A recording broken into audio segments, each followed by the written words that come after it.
गेलात आणि आमचे मत घेत गेलात आणि सत्तेवर आल्यावर लाडक्या भावांना मात्र विसरून गेलात. पण तुम्हाला मी आठवण करून देण्यासाठी आम्हाला आठवण करून देता येते कारण की आम्ही महाराष्ट्रात शाहू फुलेंच्या महाराष्ट्रात राहतो. तुम्ही तुमचा शब्द पलटवला तर मी आताच पाटील सरांकडून बालाजी पाटील चाकोरकर सरांकडून ऐकून घेत होती. सर मला बऱ्यापैकी याची कल्पना आहे प्रशिक्षणार्थींची की 6 महिन्याचं प्रशिक्षण देण्यात आलं. पण माझ्या मताने मुख्यमंत्र्यांना सांगावं असं वाटतं, अहो जिथे तुम्ही आधी तरी कुठेतरी कंत्राटी पद्धत ठेवली होती त्या कंत्राटी पद्धतीच्या द्वारे आम्ही 11 महिने 5 वर्ष करून कुठेतरी मागचं सरकार आम्हाला म्हणायचं की तुम्हाला शासकीय सेवेत रुजू करून घेऊ कारण की आमची सेवा ही 11 महिने तरी झालेली असायची.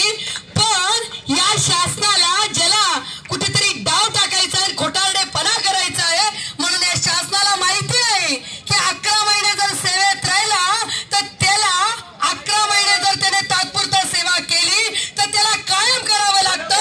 हा कुठे माहित होता म्हणून या सरकारने 6 महिन्याचा आपल्याला तुकडे करून आपल्याला प्रशिक्षण देण्याचा आणि रुजू करण्याचा घाट रचलेला आहे.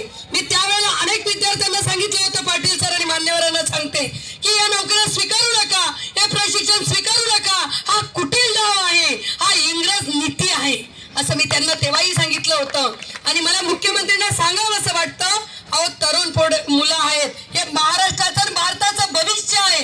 यांना जर तुम्ही आझाद मैदानावर बसवत असाल तर नक्कीच गडचिरोली सारखे नक्षलवादी होण्यास तुम्ही प्रवृत्त करत हे नक्षलवादी झाल्याशिवाय आणि उचलला दगडला तर तुमच्या डोक्यात मंत्रालयात टाकायला मी मागे पुढे करणार नाही.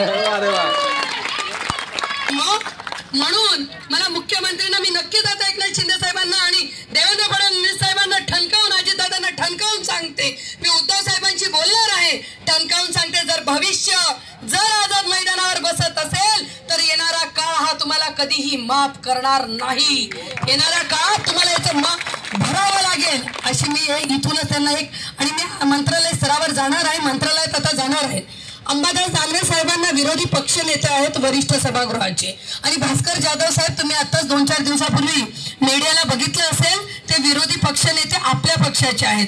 नक्कीच भास्कर जाधव साहेबांना अंबादास दानवे साहेबांना या संदर्भात पूर्ण कल्पना देते. मी निवेदन पाटील सरांकडून आणि सगळ्यांकडून घेतलेलं आहे पाटील साहेब. आणि नक्कीच तुम्ही आझाद मैदानावर या मुलांचं नेतृत्व करत आहेत तर तुम्ही फार महत्वाची भूमिका बजावत आहेत. तर आमचंही कर्तव्य बनतं कारण की माझ्या शिरपूरचेच अनेक तरुण इतके हुंदेरी मुलं आहेत ते जेव्हा इथे बसतायत ना तेव्हा वाईट वाटतं. निलेश दादा आमचा दादा इथे बसतोय ना तर खरंच वाईट वाटतंय की ह्या मुलांना नोकरी दिली गेली पाहिजे होती, शासकीय दिली गेली पाहिजे होती, ती नाही. पण तुम्ही किमान 5 आणि 6 हजारावर कामवाली बाई सुद्धा काम करत नाही. आमची अंगणवाडीवाली ताई सुद्धा 10-15 हजार रुपये घेते आणि तुम्ही तरुण पिढीला म्हणतात 5 आणि 6 हजार घे. अरे किमान 15 हजार तरी द्या की ते त्यांचं घर आणि त्यांचं पुढचं शिक्षण घेऊ शकतात. एवढी तर नैतिकता ठेवली पाहिजे होती. पण ती नैतिकता या शासनाला वाटायला लागलेल्या सत्ताधारींना की आम्ही भरपूर बंपर ऑफरने निवडून आलेलो आहोत म्हणून आम्हाला आता कोणाची गरज नाही. पण ही बंपर ऑफर 4च वर्ष राहणार आहे. या बंपर ऑफरला आम्हाला तोडायला वेळ लागणार नाही कारण की तुम्हाला आमच्याच मतांवर निवडून यावं लागतं. जरी आता घोटाळा झाला असेल तर म्हणून ही तरुण पिढी काय करू शकते ना हे तुम्हाला दाखवून देऊ 4 वर्षात. म्हणून तुम्हाला सगळ्यांना सांगते, आता जर यांनी दिलं नाही तर स्थानिक स्वराज्य संस्था कोणाच्या हातात आहेत, कोणाच्या बापाच्या हातात आहेत, आपल्या हातात आहेत. म्हणून यांना घाबरायचं नाही. मी नक्कीच उद्धव साहेबांना आणि अंबादास दानवे साहेबांना मी शिक्षकांची 63,000 विनावेतन भावांचं याच आझाद मैदानावर बसून आंदोलन केलेलं आहे. 63,000 विनावेतन भावांना 20, 40, 60चं अनुदान 1% अनुदान नव्हतं त्यावेळेला विनोद तावडे साहेबांकडून अनुदान मिळवून दिलेलं आहे. म्हणून पदवीधर मतदारसंघात 49,000 मतदान मला न 10 रुपये देता याच तरुण पिढीने मला दिलेला आहे.